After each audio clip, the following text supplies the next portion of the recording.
출애굽기 말씀 요약해서 정리를 하겠습니다. 화면을 보시면 1장에서 13장까지는 이스라엘 백성들이 애굽 땅에서 나온 얘기, 14장과 15장은 홍해 바다를 건넌 얘기, 16, 17, 18장은 홍해 바다를 건넌 이스라엘 백성들이 시내산에 도착한 얘기, 그리고 19장에서 마지막 40장까지는 시내산에서 하나님께서 모세에게 이스라엘 백성들이 하나님을 믿는 하나님의 백성들이 어떻게 살아야 하는지 하나님께서 가르쳐 주십니다. 그런데 그 하나님의 법, 모세가 시내산에서 들은 하나님의 말씀, 하나님의 법, 하나님의 명령, 그것이 19장에서 40장까지에 기록되어 있습니다. 그 중에 오늘 말씀은 십계명에 관한 말씀입니다. 화면을 보시기 바랍니다. 첫 번째 계명에서 네 번째 계명까지 있지요. 다른 신들을 내게 두지 말라. 우상 만들지도 말고 섬기지도 말아라. 하나님의 이름을, 여호와의 이름을 함부로 불러서는 망령되게 해서는 안 된다. 안식일을 기억하여 거룩하게 지키라. 그리고 5계명에서 마지막 10번째 계명까지 부모를 공경하고 살인하지 말라, 간음하지 말라, 도둑질하지 말라, 거짓 증거하지 말라, 이웃의 집을 탐내지 말라. 이렇게 10가지 계명, 10계명이 오늘 말씀에 기록되어 있습니다. 10가지 계명 중에 첫 번째 계명에서 네 번째 계명까지는 하나님에 대한 명령입니다. 하나님에 대한 명령. 그리고 5번째에서 마지막 10번째 계명까지는 사람에 대한 명령입니다. 그래서 10계명이 두 개로 나눠지죠. 하나님에 대한 계명, 그리고 사람에 대한 계명. 10가지 계명 중에 네 번째 계명을 다시 한번 보겠습니다. 8절 말씀인데, 안식일을 기억하여 거룩하게 지키라. 이것이 네 번째 계명입니다. 생각해야 될 것이 어떻게 하는 것이 안식일을 거룩하게 지키는 것일까? 10가지 계명은 하나님이 너무너무 중요해서 수백 가지, 수만 가지 계명 중에 그걸 요약해서 10가지 계명으로 하나님이 알려주시잖아요. 하나하나가 다 중요한 계명인데 도대체 어떻게 하는 것이 안식일을 거룩하게 지키는 것일까? 먼저 안식일에 관해서 살펴봐야 되는데, 유대인들의 안식일은 금요일 저녁부터 시작해서 다음날 토요일 저녁까지, 그게 안식일입니다. 금요일 저녁에서 유대인들은 하루의 시간을 저녁부터 다음날 저녁까지 계산했거든요. 안식일을 금요일 저녁부터 시작해서 다음날 토요일 저녁까지 그날을 안식일로 지켰습니다. 그런데 사도행전 20장에 와서 보면 금요일 저녁부터 다음날 토요일 저녁까지 지켰던 안식일을 바꿉니다. 언제로? 일요일로 바꿉니다. 사도행전 20장 7절 화면에 있죠. 그 주간의 첫날에 우리가 떡을 떼려 하여 모였더니, 그 주간의 첫날에 초대교회 성도들이 모여서 예배를 드렸다는 겁니다. 그 주간의 첫날, 이 단어가 옛날 성경에는 안식 후 첫날이라고 기록되어 있습니다. 그 주간의 첫날, 안식 후 첫날은 일요일입니다. 일요일인 거예요. 결국 초대교회 성도들이 사도행전 19장까지는 금요일 저녁부터 시작해서 다음날 토요일 저녁까지 이어지는 그 어떤 시간에 안식일 예배를 드리며 그렇게 안식일을 지켰던 거예요. 초대교회 성도들도.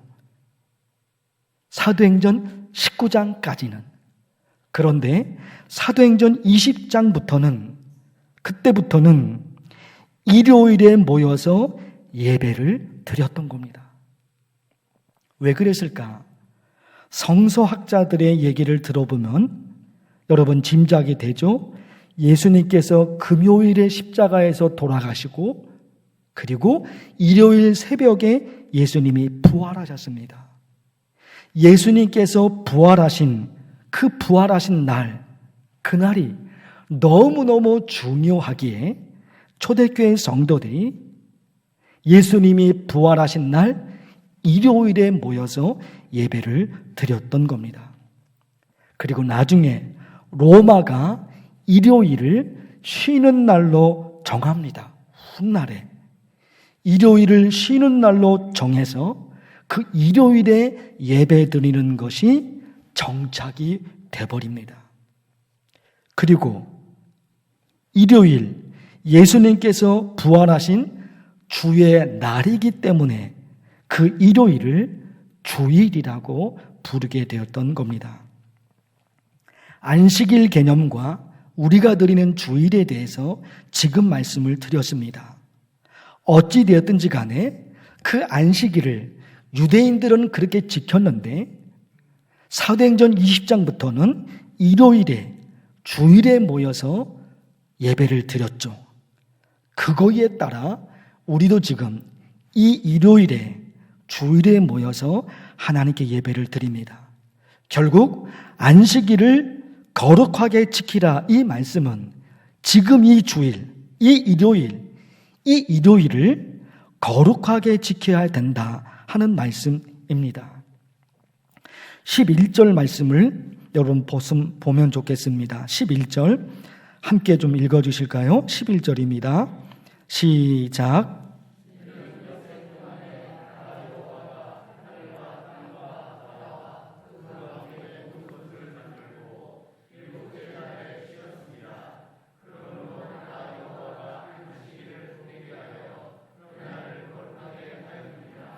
아멘.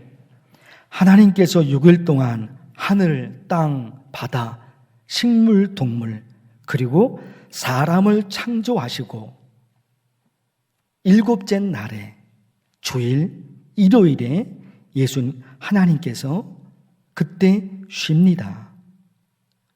그래서 우리도 쉽니다. 그러나 단순히 쉬는 게 다가 아니라 이 거룩한 주일에 거룩한 예배를 드림으로 주일을, 안식일을 거룩하게 지키게 됩니다. 쉽니다. 하나님이 창조 역사를 마치시고 쉬셨기에 우리도 일곱째 날에 쉽니다. 그러나 단순히 그게 전부가 아니라 복되게 하신 이 거룩한 날에 거룩한 예배를 드림으로 안식일을 거룩하게 지키게 됩니다. 그리고 여기에 또 한 가지 어떤 예배를 드려야지 그 예배가 이 주일에 드리는 이 예배가 거룩한 예배가 될 것인가, 이것도 하나의 주제입니다. 어떤 예배, 지금 드리는 이 주일 예배, 이 예배를 어떻게 드려야지 그 예배가 거룩한 예배가 될 수 있을까? 답을 모르니까 답답하지요.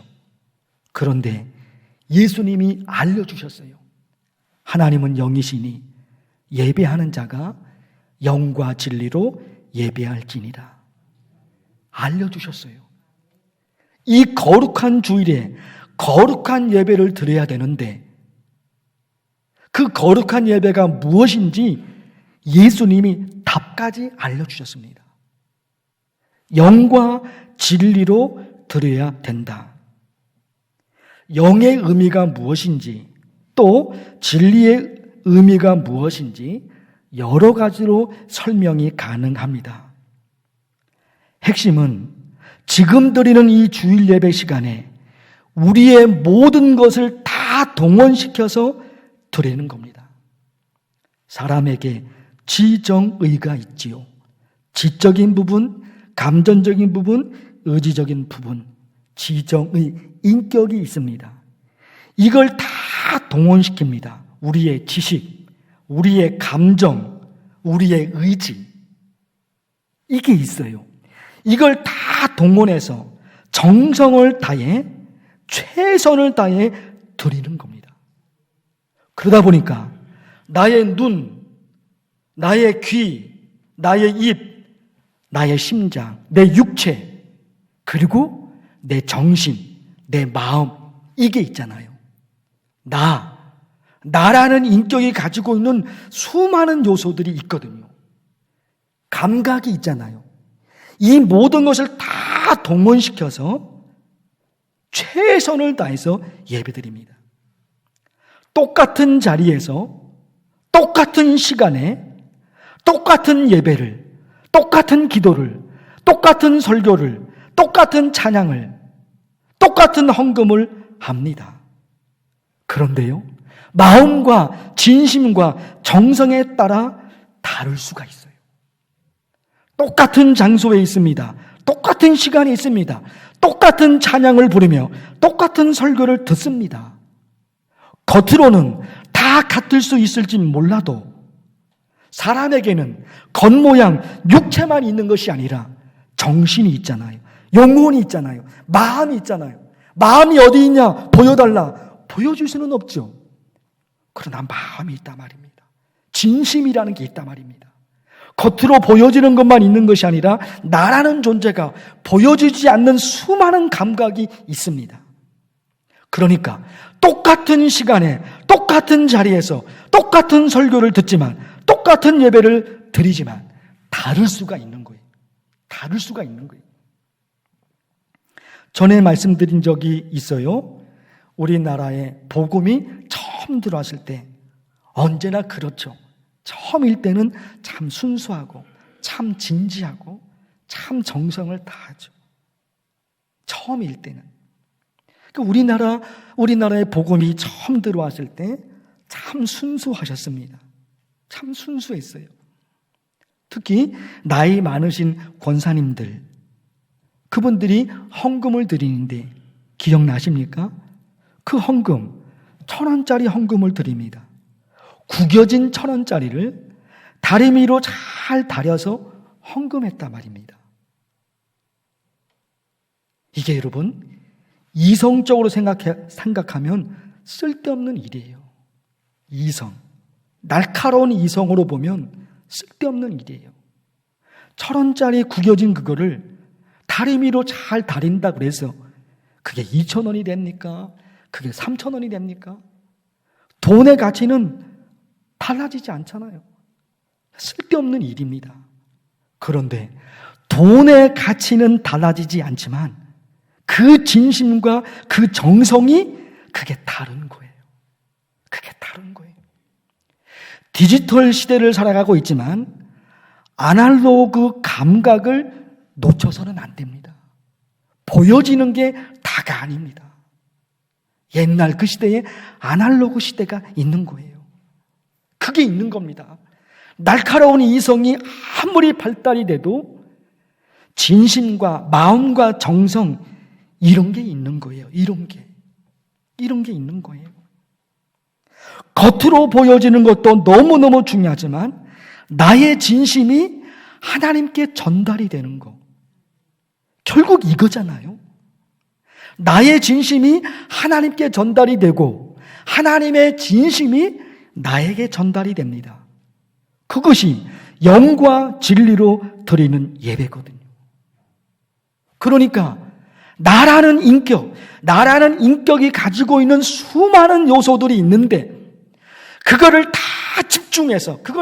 집중해서 이 1시간 드리는 이 예배에 쏟아놓는 겁니다. 영과 진리로 나의 진심이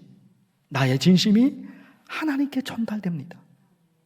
그리고 하나님의 마음이 나에게 전달이 됩니다. 하나님의 마음과 나의 마음이 만납니다. 하나님의 영과 나의 영이 통합니다. 그것이 거룩한 예배죠. 여기에 안식일을 거룩하게 지키는 또 한 가지 의미가 있습니다. 화면을 보실 텐데 10절 말씀입니다. 보세요. 7째 날은 내 하나님 여호와의 안식일인즉 너나 내 아들이나 내 딸이나 내 남종이나 내 여종이나 내 가축이나 내 문 안에 머무는 객이라도 아무 일도 하지 말라. 여러분, 이 말씀을 잘 보십시오. 그 안식일에, 이 주일에 쉽니다. 그래서 나도 쉬고 내 가족도 쉽니다. 그런데 이 말씀이 여기서 끝나지 않는 거예요. 쉬는 날이기 때문에 내가 쉽니다. 사랑하는 내 가족들도 일을 하지 않고 내 가족들도 쉬게 합니다. 그런데 이 말씀은 뭐예요? 내 남종, 내 여종.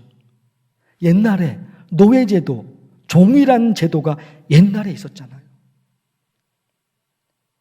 나만, 주인만 쉬고 주인의 가족만 쉬는 게 아니라 종도 쉬어야 되는 거예요.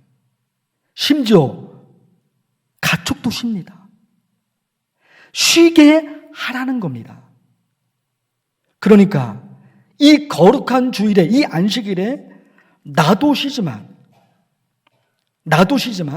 내 영향력 아래에 있는 사람들이 쉬도록 해줘야 되는 거예요. 그러니까 안식일의 개념은 하나님에 대한 명령이면서 동시에 사람에 대한 명령입니다.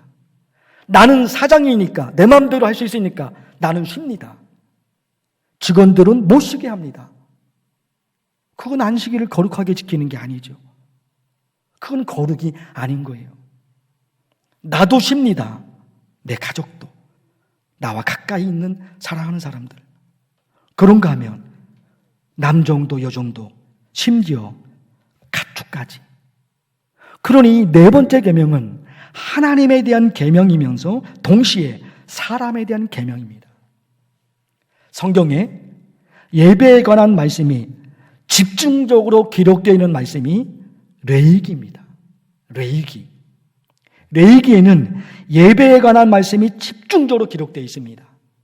그 구약시대 때는 제사가 5가지 제사가 있었죠. 번제, 소제, 화목제, 속죄제, 속건제. 이 종류에 따라서 예배드리는 방법도 다 다릅니다. 얼마로, 어떤 형태로, 무엇을 드려야 되는지 예배에 관한 정확하고 아주 자세한 내용이 레위기서에 집중적으로 기록되어 있어요. 결론은 거룩한 예배를 드려야 된다는 겁니다. 레위기 말씀도. 그런데 그 거룩한 예배를 기록한 레위기에 이런 말씀이 있어요. 거룩한 예배를 드리기 위해서는 이런 형태로 예배를 드려야 된다. 그게 레위기서거든요. 그런데 그 거룩한 예배를 다룬 레위기 말씀에 이 말씀이 있어요. 들어보십시오. 너희가 너희 땅에서 곡식을 거둘 때에 너는 밭 모퉁이까지 다 거두지 말고 떨어진 이삭도 줍지 말라. 내 포도원의 열매를 다 따지 말며 포도원에 떨어진 열매도 줍지 말라. 이런 말씀이 레위기에 있다니까요. 이게 뭡니까? 곡식을 거둘 때 밭이나 논 구석에 있는 곡식은 그건 거두지 마라. 곡식을 거두는 중에 곡식 알갱이가 떨어질 때가 있거든요. 떨어지는 곡식은 거두지 말라는 거예요. 왜? 가난한 사람들을 위해서. 논도 없고 밭도 없어요. 아무것도 없어요. 그 가난한 사람들을 위해서 논과 밭에 떨어지는 곡식을, 구석에 있는 곡식은 남겨두라는 겁니다. 가난한 사람들이, 아무것도 없는 사람들이 언제든지 와서 그걸 따고 그걸 주워서 양식으로 먹을 수 있도록 그렇게 하라는 거예요. 이런 말씀이 레위기에 있는 거예요. 레위기가 뭐라고요? 예배를 다루는 말씀이에요. 레위기는 예배를 다루는 말씀입니다. 거룩한 예배를 다룹니다. 내가 거룩하니 너희도 거룩하라. 그게 레위기의 말씀이에요. 그런데 레위기 말씀 속에 이런 말씀이 있는 거예요. 이런 말씀이. 가난한 사람들을 도와주고 사람을 소중히 여기며 사람을 귀하게 여기는 것, 그것이 거룩이라는 겁니다. 그게 거룩이라는 거예요. 야고보서 1장 21절, 27절, 하나님 아버지 앞에서 정결하고 더러움이 없는 경건은 곧 고아와 과부를 그 환난 중에 돌보고. 거룩이 뭐냐 이거예요. 성경이 제시하는 거룩이 뭐라는 겁니까? 사람을 소중히 여기는 거예요. 사람을 소중히 여기고 사람을 귀하게 여깁니다. 나 혼자 있을 때는 자기 멋대로 하면 돼요. 그러나 둘 이상이 공동체가 같이 있을 때는 타인을 존중해야 돼요. 정말 귀하게 여겨야 되는 거예요. 함부로 해서는 안 되는 거예요. 말 한마디 함부로 해서는 안 되는 거예요. 사랑하는 성도 여러분, 솔직히 말해서 그동안 한국교회는 거룩을 뭐라고 정의했습니까? 그동안 한국교회는, 그동안 한국교회 목사들은, 그동안 한국교회 성도들은 거룩을 뭐라고 생각했습니까? 예배 시간에 와서 양복을 입고 점잔에 앉아서 예배드리고, 그것을 거룩이라고 말했던 거예요. 이 안식일에, 거룩한 주일에 거룩한 예배를 드리는 거, 그게 거룩이죠. 그게 하나님이 받으시는 예배죠. 동시에 사람을 소중히 여기는 것, 사람을 아끼는 것, 그게 거룩인 거예요. 그게 거룩인 거예요. 십계명을 이렇게 정리할 수가 있죠. 첫 번째 계명에서 네 번째 계명까지 하나님에 대한 사랑, 그리고 다섯 번째에서 마지막 10번째까지가 사람에 대한 사랑. 하나님을 너무나 사랑해서 거룩한 예배를 드립니다. 그리고 하나님을 너무 사랑해서 사람을 사랑합니다. 그게 십계명이에요. 하나님이 너무 좋은 거예요. 그 하나님에게 모든 것이 있는 거예요. 그러기에 하나님께 거룩한 예배를 드립니다. 하나님을 너무 사랑합니다. 그래서 사람을 사랑합니다. 왜 그럴까요? 하나님은 사람에게 관심이 있는 거예요. 하나님이 세상을 이처럼 사랑하사, 하나님이 사람을 사랑하셨고, 하나님이 동물을 사랑하셨고, 하나님이 자연을 사랑하셨고, 하나님이 이 지구를 사랑하셨습니다. 그러기에 그 하나님을 믿는 내가 하나님을 사랑하고, 하나님이 사랑하신 인간을 사랑하고, 하나님이 사랑하신 동물을 사랑하고, 하나님이 사랑하신 자연을 사랑합니다. 그게 십계명이에요. 이사야 58장에 보면 내가 기뻐하는 금식은 이렇게 시작합니다. 내가 기뻐하는 금식은, 이 의미가 뭘까요? 내가 기뻐하는 금식은, 내가 기뻐하는 예배는, 내가 기뻐하는 신앙은, 내가 기뻐하는 헌금은, 내가 기뻐하는 기도는, 내가 기뻐하는 찬양은, 이거거든요. 내가 기뻐하는 금식은 하나님이 얘기하십니다. 하나님이 기뻐하는 금식, 하나님이 기뻐하시는 신앙, 하나님이 기뻐하시는 찬양, 하나님이 기뻐하시는 예배, 하나님이 기뻐하시는 헌금, 그 얘기거든요. 그리고 이렇게 연결합니다. 내가 기뻐하는 금식은 흉악의 결박을 풀어주며 멍에의 줄을 끌어주며 압제당하는 자를 자유하게 하며 모든 멍에를 꺾는 것이 아니겠느냐. 또 줄인 자에게 내 양식을 나누어주며 유리하는 빈민을 집에 들이며 헐벗은 자를 보면 입히는 것이 아니겠느냐. 이것이 거룩이고 이것이 신앙이고 이것이 예배입니다. 사랑하는 성도 여러분, 목사인 저를 포함해서 우리 교회 모든 성도들이 십계명의 정신, 하나님의 마음을 깨닫고 알아서 이 주에 드리는 예배 있잖아요. 여기에 우리 모든 것을 쏟아넣어야 됩니다. 눈에 보이는 외적인 육체만이 아니에요. 나라는 인격이 가지고 있는 나의 모든 요소가 있거든요. 내 눈 어디를 봅니까? 내 눈, 내 귀, 내 감각. 이 한 시간에 다 쏟아부어야 돼요. 다 쏟아부어야 돼요. 거기다가 그 거룩의 개념이 그 예배에 머물지 않잖아요. 사람을 사랑합니다. 소중히 여겨야 돼요. 아껴야 돼요. 우리 이렇게 살아서 하나님이 우리에게 준비해 놓으신 하나님의 은혜, 하나님의 축복 다 받으시기를 축원합니다. 하나님 아버지, 하나님 말씀 들었습니다. 이렇게 살게 하옵소서. 예수님의 이름으로 기도하옵나이다. 아멘.